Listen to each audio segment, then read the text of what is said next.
ہم پیالہ اور ہم نوالا ہم اس کے ساتھ کیسے ہو سکتے ہیں؟ مسلم شریف کی حدیث پیغمبر اعظم صلی اللہ تعالیٰ علیہ وسلم نے ارشاد فرمایا کہ تم اپنے آپ کو ان سے دور رکھو اور ان کو اپنے آپ سے دور رکھو، کہیں تمہیں یہ گمراہ نہ کر دے، کہیں تمہیں یہ فتنے میں نہ ڈال دے۔ اور اسی مسلم شریف اور مشکات المصابیح کی حدیث پاک میں ہے حضور علیہ السلام ارشاد فرماتے ہیں اگر تمہاری ملاقات ان سے ہو جائے تو ان کے سلام کا جواب نہ دو، ان سے سلام نہ کرو، اگر ان کے اور نہ ہی تو تم ان کے پیچھے نماز پڑھو، نہ ہی ان کی نماز جنازہ پڑھو، نہ ان سے سلام کرو، نہ ان سے دعا کرو، نہ ان کے ساتھ کھاؤ، نہ ان کے ساتھ پیو، نہ ان کے ساتھ اٹھو، نہ ان کے ساتھ بیٹھو، یہ مر جائیں ان کی جنازہ میں شرکت نہ کرو، اور نہ ہی تو تم ان سے نکاح کرو۔ عزیزان گرامی، کیونکہ ان سے نکاح کرنے کی ممانعت آئی ہے، اگر ان سے نکاح کیا گیا تو نکاح اصلاً شروع سے ہوگا ہی نہیں، بلکہ فتاوی عالمگیری میں یہ جزیہ موجود ہے جس کو 500 مفتیان کرام نے مرتب کیا تھا۔ شہنشاہ عالمگیر اورنگزیب رحمۃ اللہ تعالیٰ علیہ کی نگرانی میں 500 مفتیان کرام نے اس فتاوی عالمگیری کو 8 جلدوں میں ترتیب دی تھی۔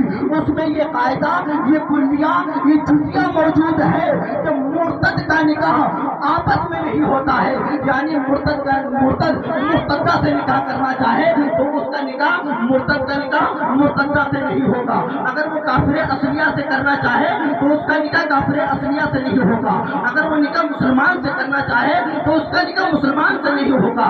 ارے ہمارا جب ان کا نکاح آپس میں نہیں ہوتا ہے تو ہمارا نکاح ان کے ساتھ کیسے ہو سکتا ہے؟ ہماری بہن یا بیٹی کا نکاح ان کے ساتھ کیسے ہو سکتا ہے؟ ہمارے بیٹے یا بھائی کا نکاح ان کے ساتھ کیسے ہو سکتا ہے؟ تو ثابت ہوا کہ فتاوی عالمگیری کی روشنی میں جس کا نکاح آپس میں نہ ہو تو ساری زندگی زنا ہوتا رہتا ہے، اور جو ان سے اولادیں پیدا ہوں گی وہ اولاد الزنا ہوں گی، ان کا اولاد الزنا کہا جائے گا۔ عزیزان گرامی، جو زنا کی پیداوار ہو اس سے ہم وفا کی امید کیسے رکھ سکتے ہیں؟ جو زنا کی پیداوار ہو ہم کیسے اس سے وفا کی امید رکھ سکتے ہیں کہ یہ عید میلاد النبی کو جائز ٹھہرائے گا، یہ جھنڈے لگانے کو جائز ٹھہرائے گا، یہ لائٹیں لگانے کو جائز ٹھہرائے گا، یہ حضور کی مبعوث ہونے پر، آپ کی ولادت و شہادت پر یہ خوش ہوگا؟ ارے وہ تو کہے گا جو زنا کی پیداوار ہے کہ زنا کرنا بہتر ہے، جلوس نکالنا بہتر نہیں ہے، زنا کرنا بہتر ہے، حضور کی ولادت کا جشن منانا بہتر نہیں ہے، جو زنا کی پیداوار ہے وہ تو کہے گا۔ اور جو حلالی ہے، جو حلال نطفے سے پیدا ہوا ہے وہ تو کہے گا ہی کہ روح الامین نے گاڑا کعبے کی چھت پہ جھنڈا، روح الامین نے گاڑا کعبے کی چھت پہ جھنڈا، روح الامین نے گاڑا کعبے کی چھت پہ جھنڈا، تا عرش اڑا پھریرا صبح شب میلاد۔ نعرہ تکبیر، ہاتھوں کو فضا میں لے کے بولے نعرہ تکبیر، نعرہ رسالت، جشن عید میلاد النبی، جشن عید میلاد النبی، جشن عید میلاد النبی۔ علماء کرام، علماء کرام، مفتی عمران صاحب قبلہ، مفتی عمران صاحب قبلہ، جشن عید میلاد النبی، نجدیت مرد آباد، نجدیت مرد آباد، نجدیت مرد آباد، مرد آباد، مرد آباد، مرد آباد، مرد آباد، نعرہ تکبیر، نعرہ رسالت۔ سبحان اللہ، سبحان اللہ، سبحان اللہ۔ ماشاء اللہ، مفتی اعظم عالم اسلام حضور مصطفیٰ رضا خان رحمہ اللہ فرماتے ہیں کہ دشمنی جہاں سے کبھی بڑھتا ہے دشمن دین کا، ان کے منکر سے کبھی ان کا گدا ملتا ہے۔ یعنی دشمن دو طرح کے ہوتے ہیں، ایک جان کا دشمن اور دوسرا ایمان کا دشمن۔ جان کے دشمن سے، ایمان کے دشمن سے کہیں بہتر اور اچھا ہوتا ہے جان کا دشمن۔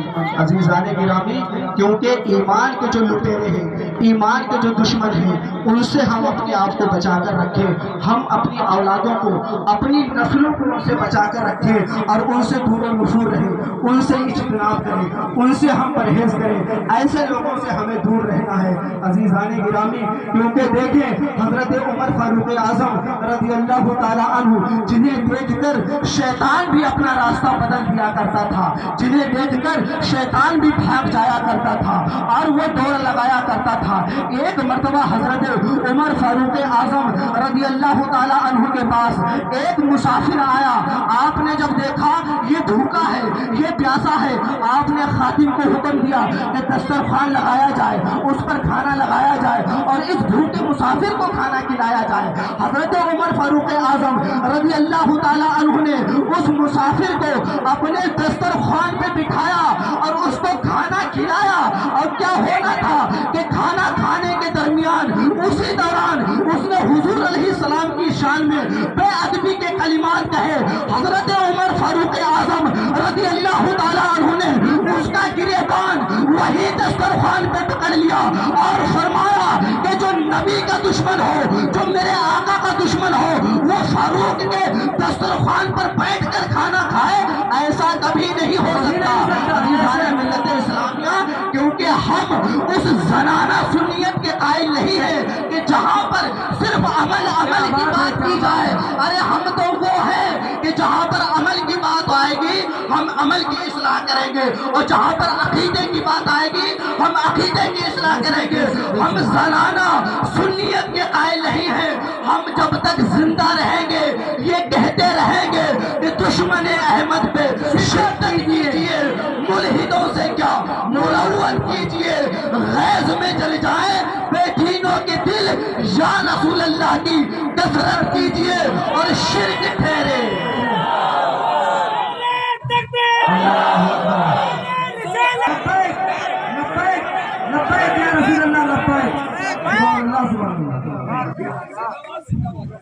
شرک ٹھہرے جس میں تعظیم